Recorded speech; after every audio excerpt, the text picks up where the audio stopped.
Dengar sekejap hamba nak rayak benda.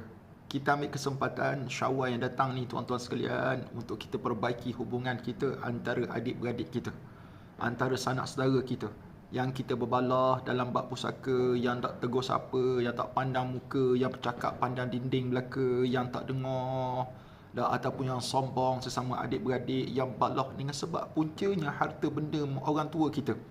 Maka ambillah kesempatan ni sahabat-sahabat tuan-tuan sekalian untuk kita sama-sama membetulkan apa yang telah salah, kita betulkan.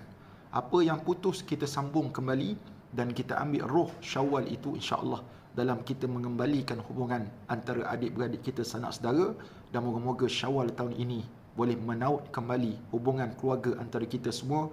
Buangkan ego kita tuan-tuan dekat luar pagar.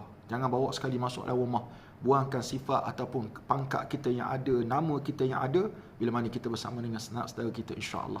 Selamat Hari Raya semua mengucapkan. Minta maaf kalau hamba terkata bahasa pada tuan-tuan tersilap bicara, dan saya maafkan segala apa kesilapan tuan-tuan kepada hamba. Assalamualaikum warahmatullahi wabarakatuh.